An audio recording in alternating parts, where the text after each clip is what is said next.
കേരളത്തിൽ ആദ്യമായി സ്വർണം വാങ്ങാൻ ATM സ്ഥാപിച്ചിരിക്കുകയാണ് ബോബി ചെമ്മണ്ണൂർ ഗ്രൂപ്പ്.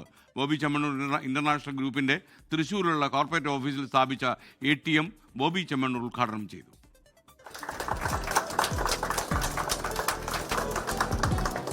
സ്വർണം വെള്ളി നാണയങ്ങളാണ് ATMിലൂടെ ലഭിക്കുക. ഹൈദരാബാദിലെ ഗോൾഡ് സിക്ക പ്രൈവറ്റ് ലിമിറ്റഡാണ് ATM നിർമ്മിച്ചിരിക്കുന്നത്. 24 മണിക്കൂറും പ്രവർത്തന സജ്ജമായ ATMിൽ നിന്നും 1/2 ഗ്രാം മുതലുള്ള നാണയങ്ങൾ സ്വന്തമാക്കാം. ആഘോഷാവസരങ്ങളിൽ സമ്മാനമായി നൽകുന്നതിനും നിക്ഷേപമെന്ന നിലയിൽ സ്വർണം വെള്ളി നാണയങ്ങൾ വളരെ എളുപ്പത്തിൽ സ്വന്തമാക്കാൻ ബോച്ചെ ഗോൾഡൻ ഡയമണ്ട് ATMിലൂടെ സാധിക്കും. എപ്പോഴും കടയിൽ തന്നെ പോയി വാങ്ങാതെ പബ്ലിക് പ്ലേസുകളിൽ ഇതുപോലത്തെ വരുമ്പോൾ ഗിഫ്റ്റ് പർപ്പസ്, സേവിങ്സ് ഒക്കെ ആയിട്ട് ഇങ്ങനെയുള്ളൊരു സംവിധാനം ഒരുക്കുക.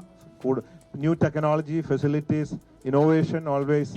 ലോകം മുമ്പോട്ട് പോകുമ്പോൾ അതിനനുസരിച്ച് നമ്മളും ഗോൾഡ് ഇൻഡസ്ട്രി ഷുഡ് ഗോ. അതാണ് അതിൻ്റെ main purpose. Doctor GS Murthy, founder and executive chairman, ATDXT group, ATMിൽ നിന്നും ആദ്യ സ്വർണ്ണ നാണയം വാങ്ങി. ഇപ്പോൾ ഗോൾഡും ഡയമണ്ടും ഉണ്ട്. as soon as possible ഓർണമെന്റ്സും അതൊക്കെ ഇതുപോലെ വരുന്ന പോലെയൊക്കെ we are planning. Director Sam Sibin, doctor Sanjay George, CEO Bobby Chemmanur international group തുടങ്ങിയവർ പങ്കെടുത്തു.